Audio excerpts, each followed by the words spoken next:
morning, good morning, good morning, good morning, good morning, good morning. Let's see who's out there.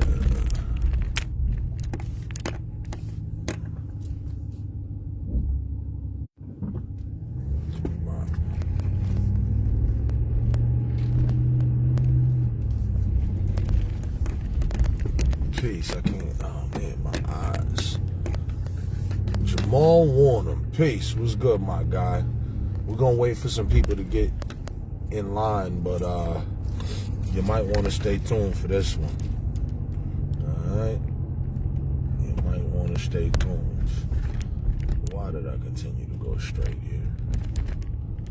Alright, peace. Mario.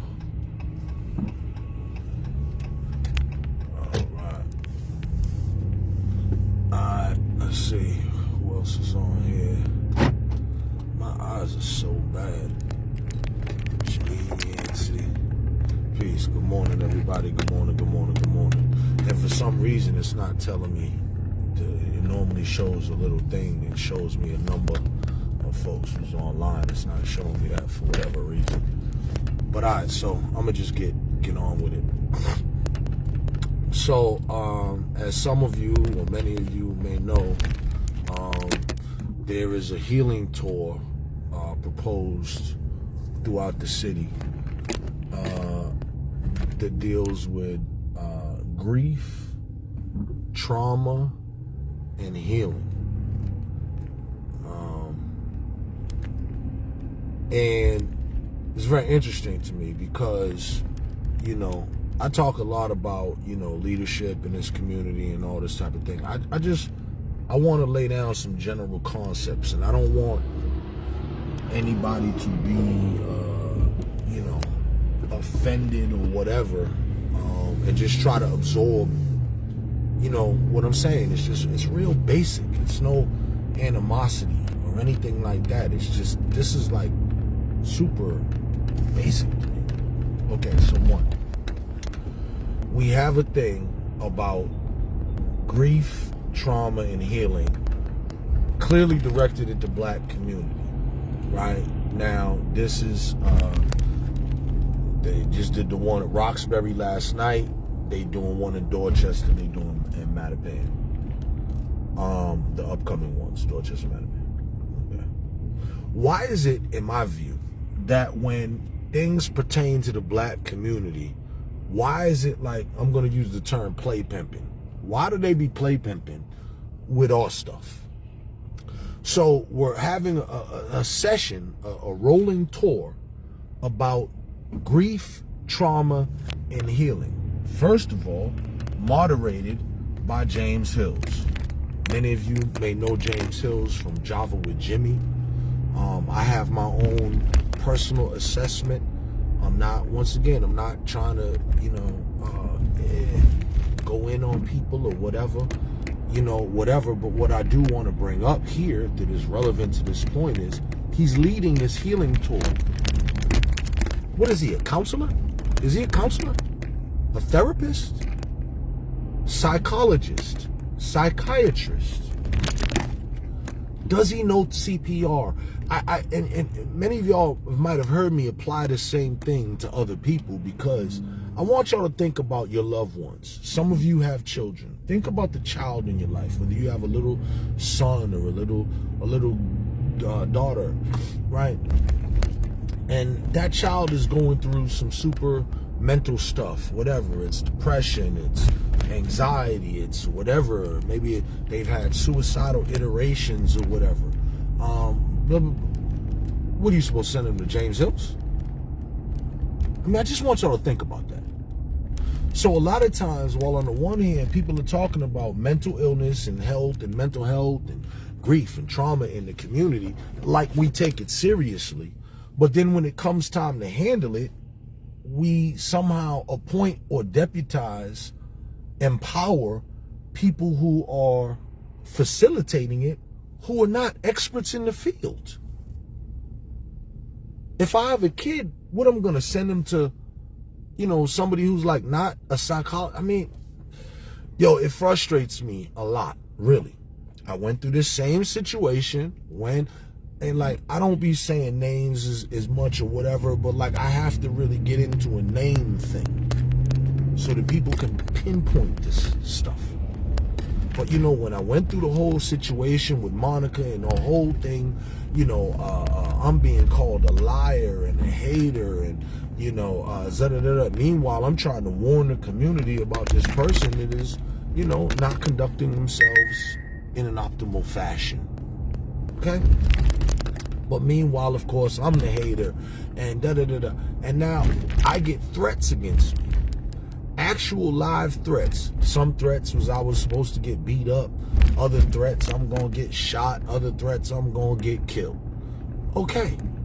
These are the people who are supposed to be the anti-violence people. You understand what I'm saying? So what are we doing? Okay? And once again, when we talk about like who we're sending people to, so in the midst of this, while I'm getting these death threats against me, a documentary comes out on YouTube. Monica Cannon Grant put out her own documentary about herself in typical fashion. And in this documentary, you can see a bit of these machinations. People sitting around a table talking about they got to protect the black woman and because she's hyped all these people up into believing this thing, this craziness of, you know, whatever. So all these people are involved in this. Now, meanwhile, too, because she's, you know, the besieged upon black woman activist, the whole world is against her because she's such a powerful black woman and, oh, woe is me. And so, and she's getting counseling. And I'm, you know, I'm like, wow, that's good. I'm glad she's getting counseling because God knows she needs it. Where is she getting counseling from? The Louis D. Brown Peace Institute. God bless them. She's getting counseling from Tina Cherry. God bless Tina Cherry. Known her for a long time. Same rubric of prize. Is Tina Cherry a psychologist? A clinician of some sort? A social worker? A therapist? A psychiatrist? Does she know CPR? So all I'm saying is, listen. God bless all these people who want, look. My daughter, many of y'all know, my daughter, thank God she's doing a lot better now. But my daughter was in a tragic car accident, okay? Thank God she didn't lose her life because I damn sure was scared, okay?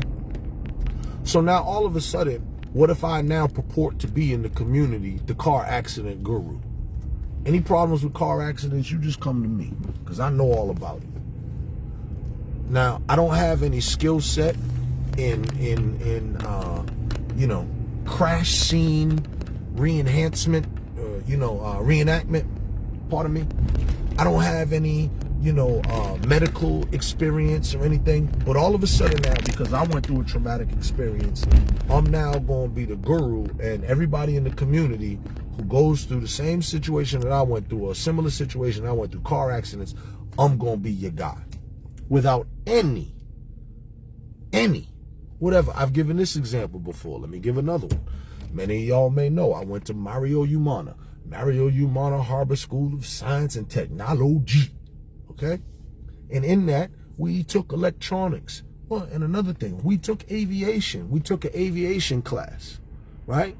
So I took an aviation class. If I'm in the airport and there's at the bar, you know, and there's a row of pilots, I can engage them in intelligent conversation because I know more than the average guy about aviation.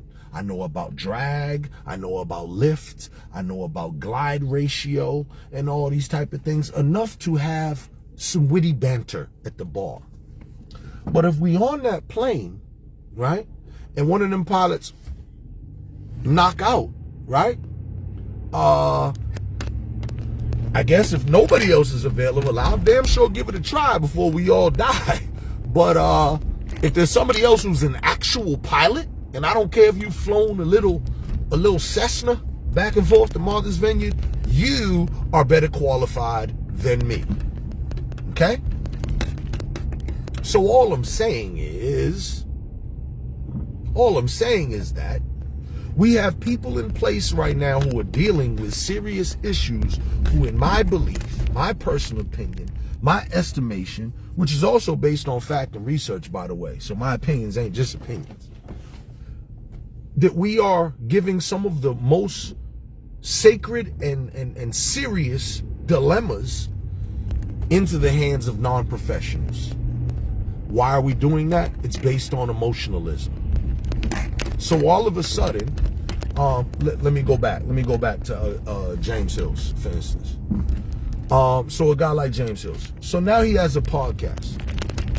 And apparently, through the powers of the internet, now he is an expert in all things. Now, some people would say, well, Jesus, Jamal, journalists interview people all the time. And, you know, they interview a musician and they interview a scientist and they interview he's a journalist. Is he a journalist? Once again. See, so once again, I went to school for journalism. Took a couple classes. Didn't, I got my degree now in English, liberal arts, and whatever. But I mean, I have a journalism background. You understand what I'm saying? And I don't consider myself in it. I'm a member, or was, I need to check, I damn sure I ain't paid no dues. I was a member at one time of the Boston Association of Black Journalists. Went to the National Association of Black Journalists Convention, because that was the field that I was interested in. You understand what I'm saying? So all I'm saying is that even if we try to credit somebody with that and say, yo, well, they're just doing their thing because they're a journalist. Once again, great. God bless the internet, because anybody can be anything. You have a podcast. Now you the expert on everything. Violence, healing. I mean, I saw him the other day in Boston Public Market talking about food. I mean, God bless America. It's a beautiful place. So wonderful. All I'm saying is that my problems are that when people are trying to deal with serious situations that have serious histories and implications, and it is way above their pay grade, way above their capacity. But if we say that these are serious things, why would we handle it in such a non-serious manner? Why would we put people in, oh, look, I see Brandy. That's Brandy? Good. Hopefully Brandy's still there. Let me use Brandy as an example. Hopefully y'all know, Body by Brandy and all that. Brandy world renowned to get down. She does the fitness and the health thing, okay? Now I know a few things about that, but look, I could lift up my shirt right now and show y'all my beer belly, right? But I'm probably more in shape than the average guy, whatever. I could still, I walk, obviously. I can still run a bit and whatnot. But I am no fitness guru. Okay? So if next week I put on a Richard Simmons outfit, I'm fronting. If all of a sudden I want to act like I am the fitness guru, I'm fronting. And there are people in the community who do this. So why would I do that? You understand what I'm saying? So, if you need a book, go to Lenny at the bookstore, right? I can recommend some books, but he's the bookmaster. Him and his wife, Clarissa. They are the bookmasters. You understand what I'm saying? They can get stuff that I ain't even know about. You understand what I'm saying? I'm into books, but they are in the business of books, right? I'm just trying to use some of these analogies just to make it more plain. So that when we're talking about something, for me, that is as serious as, we can use these examples with the reparations thing that's going on right now, anything dealing with blackness in the city of Boston, Black history, and now this healing tour. I take these things supremely serious. So when I see what I feel as though something that is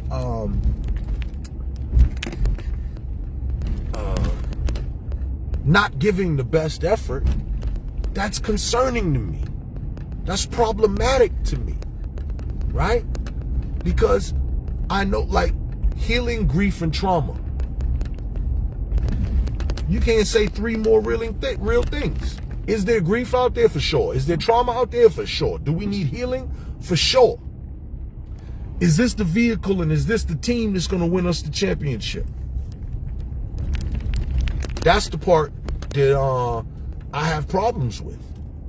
Particularly, as I unveiled last night, when many of these people are part and parcel to some of the trauma that's happened in the community. Let me go back before I get into this, because I saw somebody said something. I saw somebody said something. Okay, damn it. What the hell? Okay, there we go. Oh, I don't know why it keeps doing that. I can't see the comment. I'm sorry. I think it was from you, Kim. But in event. Okay, so last night at the healing thing, Brother Randy, Minister Randy, was there along, with a lot of brothers from the Nation of Islam. And you know, their program, you know, 10,000 Fearless that they do, and you know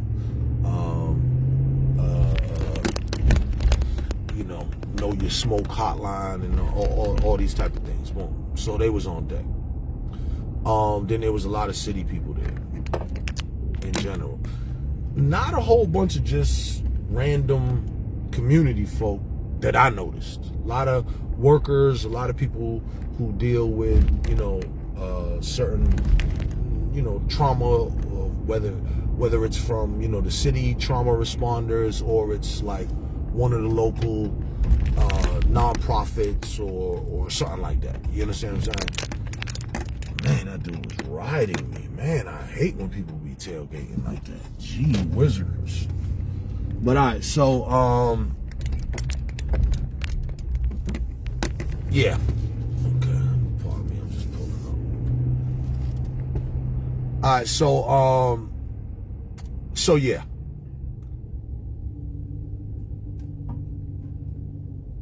Okay, so a lot of folks like that. So as the meeting got started, I kind of instantly saw what it was going to be, and you know, no besmirchment to how anybody does meetings, but you know, it what's a good way to say this?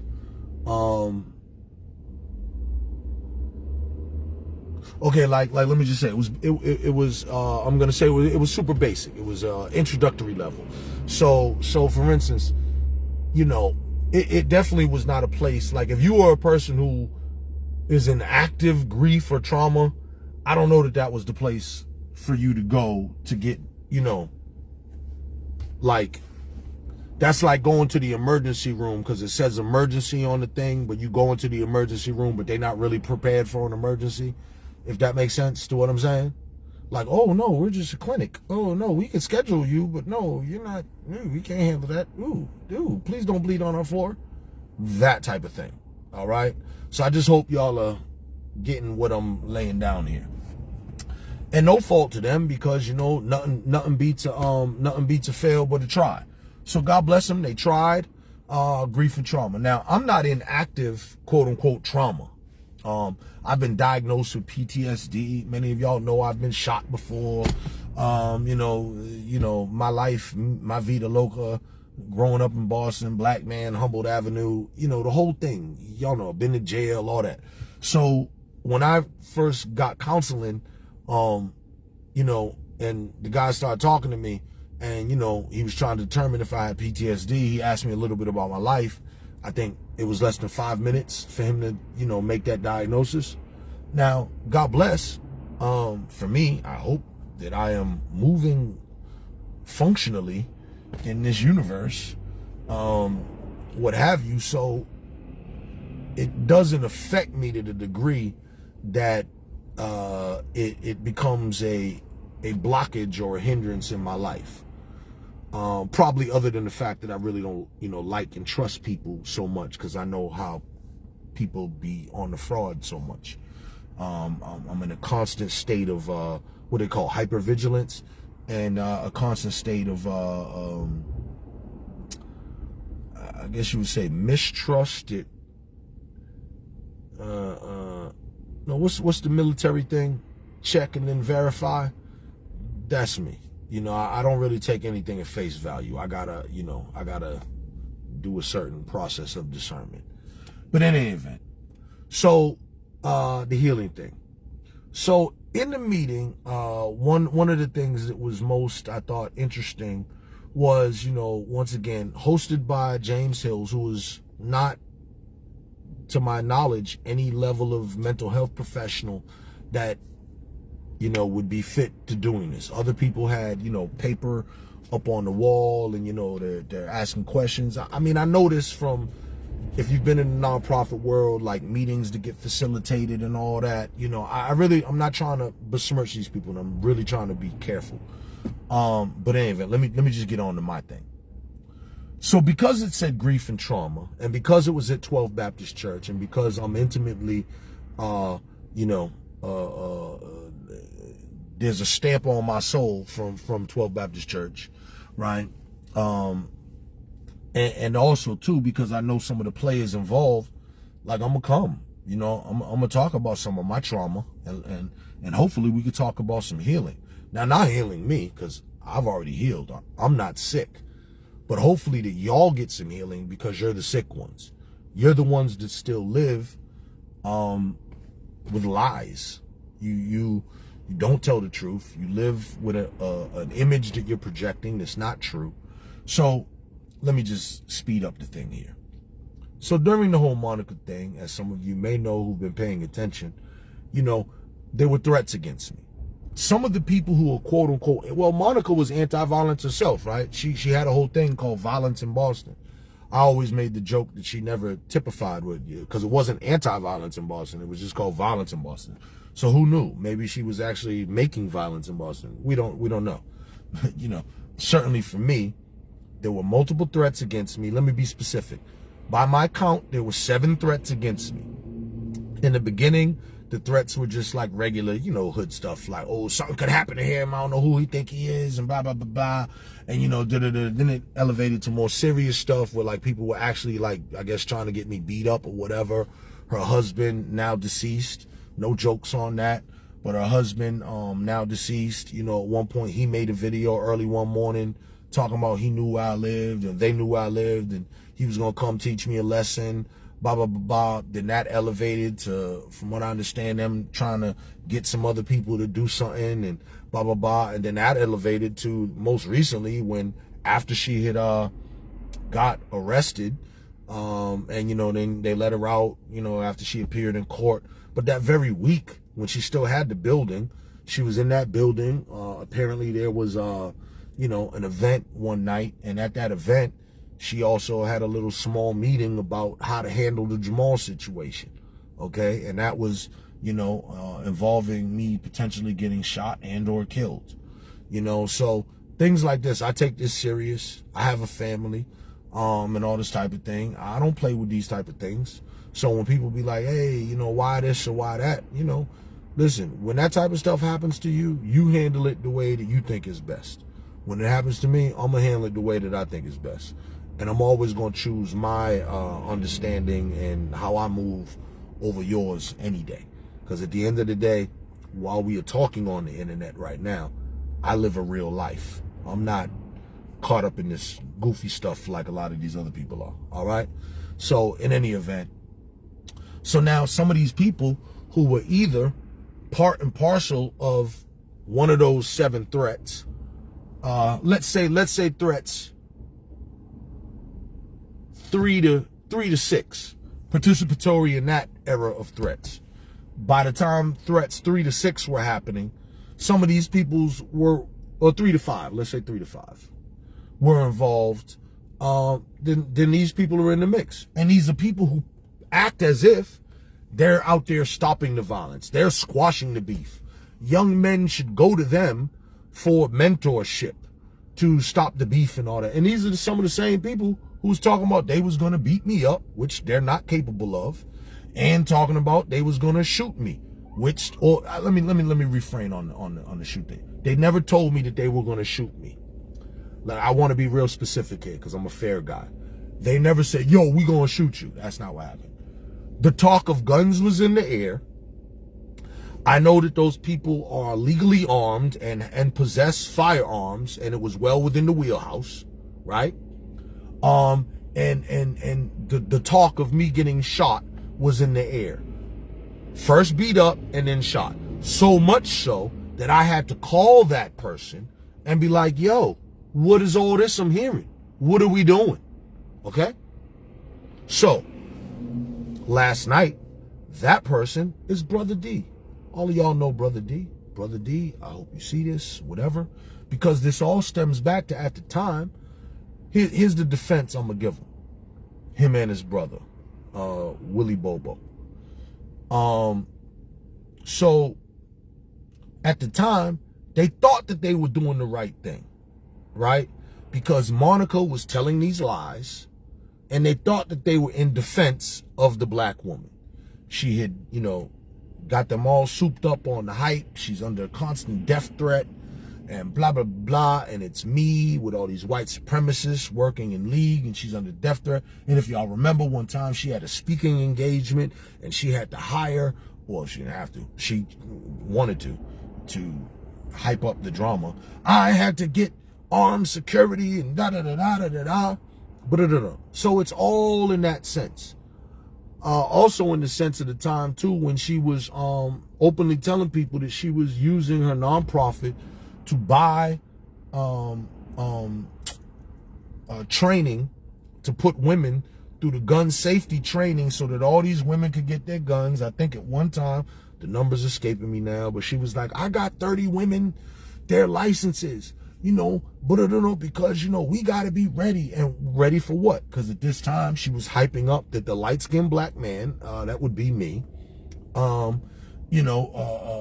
in conjunction with the white supremacists, which is a fantasy, and along with the Boston police, had, you know, a death thing out for her. And once again, for those that don't believe it, please don't make me have to go back and show the videos. I mean, I have them all on the Google Drive. If I got to start showing videos again, it's just like, I don't have time for it. If you have a teenager or something that wants to get paid, you know, maybe $10 an hour or something, then they could probably make a couple $100 going through the videos and plucking out all the things. I just really don't have time for it. It's like editing a film.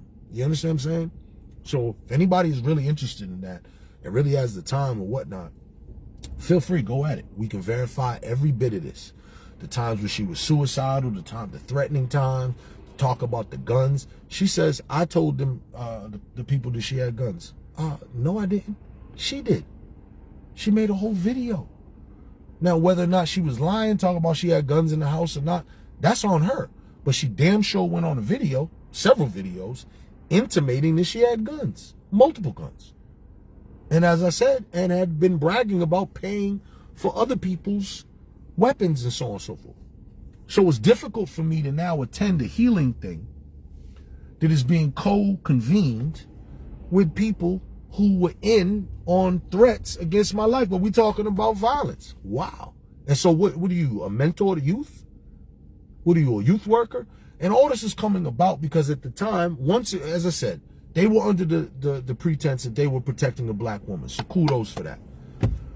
But when I spoke to them and, you know, when I spoke to D, Brother D, and alerted them, yo, this is all a fraud, you've been lied to, and da-da-da-da. You know, I'm not going to get into all the details, but hopefully, you know, that at the time, the spiciness got calmed down. Then it was like, okay, well, how to fix it? Real easy. A lot of the stuff that you were saying was public. So now you need to publicly apologize and publicly correct for the record that A, you was wrong about the information that you was trying to activate on. B, that you was never going to beat me up and or shoot me, that's all a fantasy and a fallacy, right? And then we good. And I have witnesses to this effect. We were all in chats. It was a big deal at the time. Okay? And at the end of the day, he weaseled out and never wanted to give the public apology. So here we are. I'm going to speak about it. What's these newfangled woke words? This is my truth. Right? I'm going to speak my truth. Hold on, here we are. See, I don't count MCG as a black woman. I mean, she has certainly displayed behavior that is unbecoming a black woman, for sure. But, you know, I get it. You know, I'm not going to, you know, I'm not going to do that. You know what I mean? But certainly, Her behavior is abhorrent. Her things that come out of her mouth are abhorrent. 95% of what she says is all manifestations of a person that's not well and stable.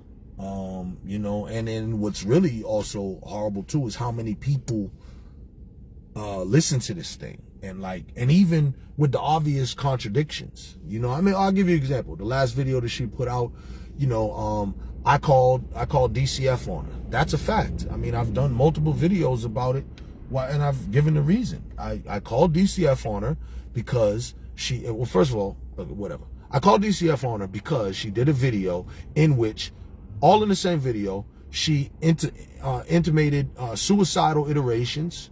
She acted as if, once again, now, if she didn't have guns in the house, that's on her. That particular day, she certainly intimated like she had guns in the house. She talked about the fact that she had already had multiple suicide attempts. And while she's doing the video, there's kids all around her, climbing all over her and stuff. So there's kids in the house. So this woman has talked about suicidal. She's also threatened other people, talked about guns in the house, and there's kids around. The first people I called, before I called DCF, were people that I knew that was her so-called friends. Many of them should tell you this. At the time, too, I called then City Councilor Kim Janey. I called Rachel Rollins. Who's some of the other people I called at the time? I forget, but it was like, yo, your girl's unhinged on this video, and you know, y'all say this your friend, you care about her, you need to give her some help. Okay, nobody did nothing. She's ranting on the thing. Oh, you can't do nothing. So I called DCF, and what did I call for? Unlike her narrative that I said she's unfit to raise her kids and all that, that's not what I said. I called for a wellness check. A wellness check, y'all. Once again, I don't, and not for nothing, I would do it again. And not for nothing, as I've said before in multiple of my other videos, and I would do it to you. I do it to you. You right here watching the video right now. If you made a video and you displayed that same combination of behaviors, suicidal iterations, threats to other people, guns in the house, children in the house, I am calling DCF on you too. And furthermore, as I've said in multiple of my videos, if you ever see me do a video like something like that too, I want you to call somebody on me too. I don't know how much realer it gets than that. Gee whiz. Here I am thinking I'm doing my citizen's duty. Thinking I'm trying to help out somebody that is clearly not in their right state of mind. Clearly to me in distress. Clearly on the verge of a meltdown. But I get castigated for it in the community. Luckily for me, the way my spiritual belief is set up, I do the right thing. What do I do? The right thing because after there's going to be a parade? Sometimes you do the right thing, nobody even sees it. Sometimes you do the right thing, people see it, they castigate you for it. Sometimes you do the right thing, there might be a parade. Whatever, that doesn't motivate me. I do the right thing to try to do the right thing. Whether seen, unseen, whether applauded, whether condemned, I'm doing the right god doggone thing. And you know what I mean? So if I see something like that, I'm doing it. And once again, doing it again to any of y'all. You don't want me to do that? Don't make a video where you look crazy doing suicidal iterations, talking about you may or may not have guns in the house, threatening other people, and you got, 4 or 5 kids in the house. Okay? I don't know how much realer that gets. I was there last night and heard you speak. Wish you had stayed to hear feedback on what you shared. It was acknowledged that certain folks needed to take accountability for their actions, and that a safe space needs to be available for those who need it. Continue to walk in your divine light. Give thanks. Thank you, sis. And I just want to clear this up too for those that were there, because I got a couple of phone calls like last night, like I was upset or something. The reason I left is because, as you see, right after I made those remarks, James Hills clearly tried to do the, we want to be mindful and all. Like, I understand these people are not equipped to deal with it, which henceforth is what I'm talking about, which is why he's not equipped to do the moderating, because you're not a counselor. You're not a professional. So somebody like me can come in and say something like that, and it's too heavy for the room. I get it. And once again, you know, y'all were eating the food of a man who just, maybe I would have to look it up now to think how long ago it was. Because it was like during the tail end of COVID, the food was stopping, whatever. So, I mean, this is within the last year and a half. You know, this dude was going to either put hands on me or shoot me or, like, once again, the intimation was of guns, but certainly I was going to get beat up, smacked up, you know, all those fanciful things. All right. So once again, now, if these are the people who you have leading the thing, that's on y'all. Hills is probably the most traumatized person in that room. I agree. And once again, I don't want to divulge his thing here, but I've heard his personal testimony. Have y'all? If not, you should ask him. Because once again, look, because you've had a heart attack, does that make you a heart surgeon? Or do you have to go to school to be a heart surgeon? Like, just because you are a victim of the trauma does not make you qualified to deal with the trauma. I don't get what part of that the people don't get for that. Okay? And then two, sometimes people be trying to like block your boy out of a conversation about violence.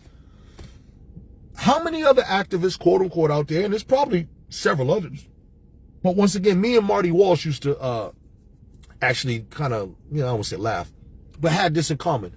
You know, we've both been shot. So here I am, a guy, you all know, community guy, activist, whatever. I've been shot. What, I can't be in the violence conversations? I've been shot. Huh? Have you been shot? So, what are we talking about?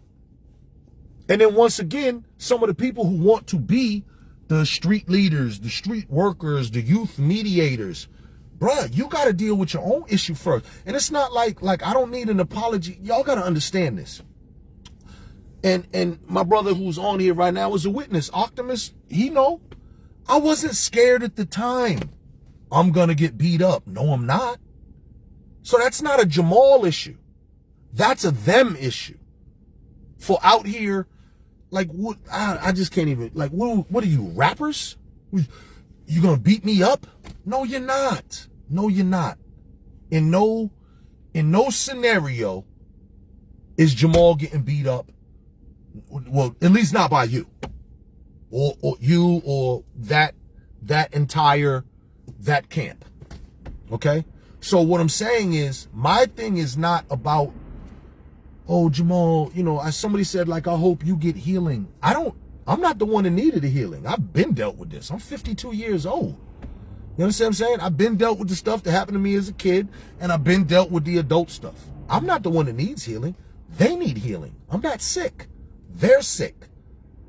I'm not the one that runs around pretending to be something that I'm not.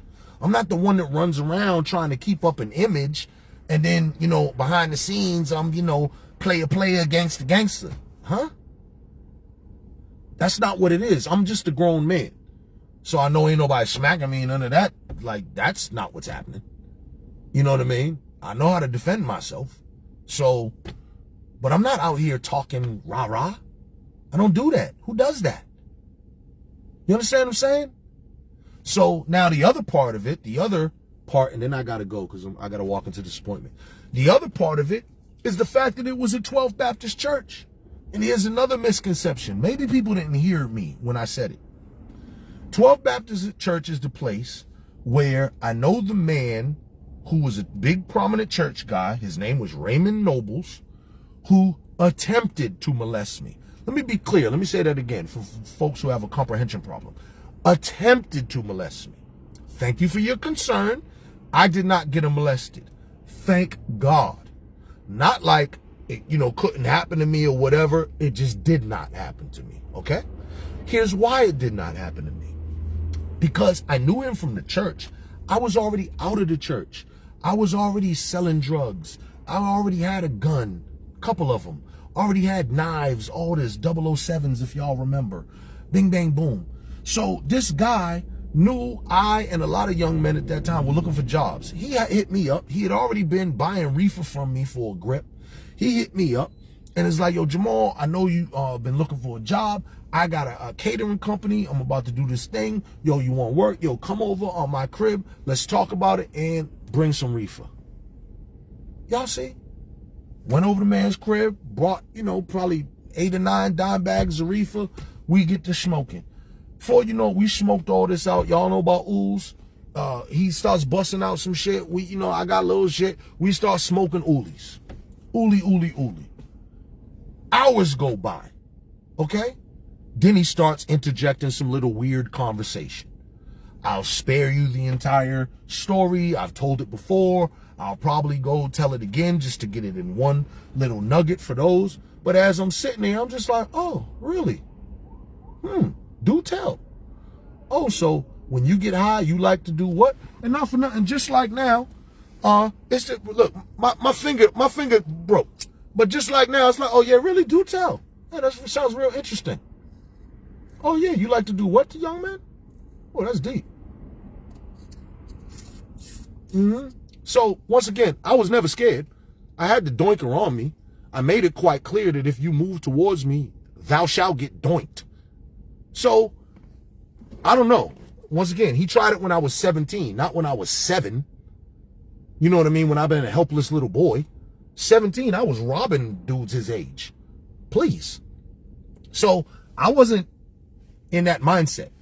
But after it happened, when I went to tell the church about it, and they did nothing and tried to sweep it under the rug, I went to get an appointment with the Reverend Dr. Michael E. Haynes Sr., who I had known. I'd been in the church, I had won oratorical competitions for Martin Luther King Jr., all this type of stuff. Bong, so I knew this man. You know what I mean?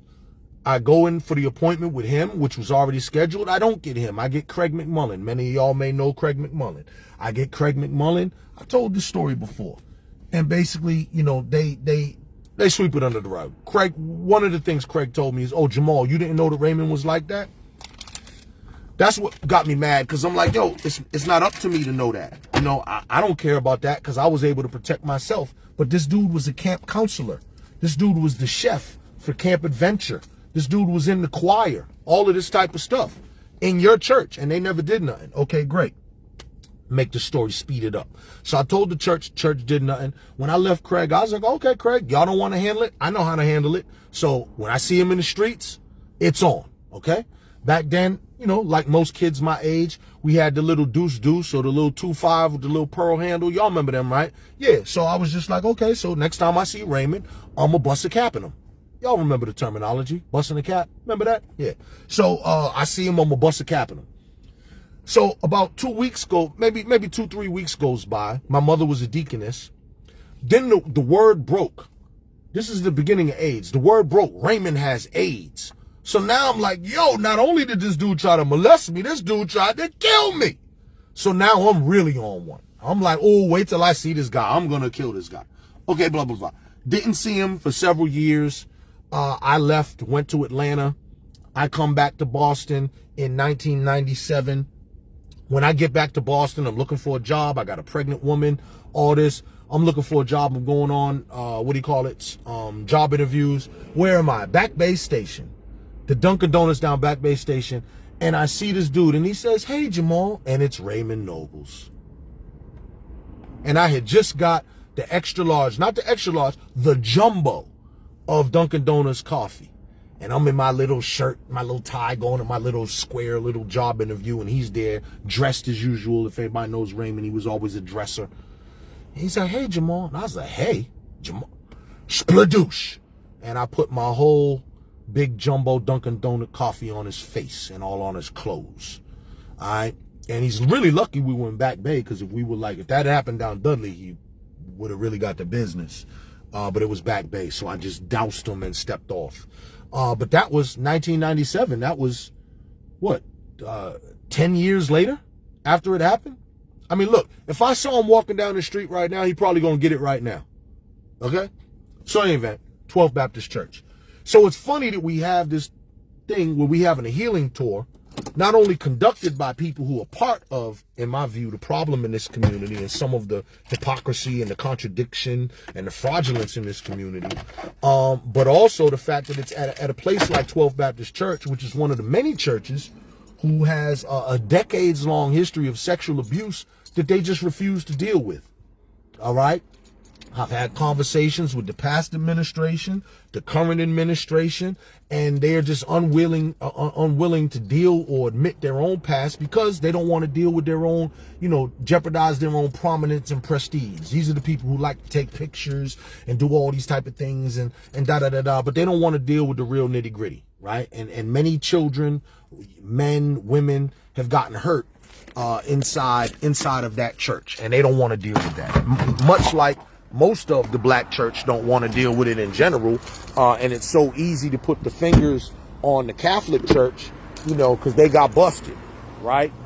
But folks don't want to deal with what goes on and has been going on in the black church, and when I say that, nationally, but right here in Boston, for decades, okay? And some of your favorite churches, and not all of the prominent clergy is guilty of it, right? But they are all aware of it. And what I can say that they all are collectively guilty of is not addressing the issue head on.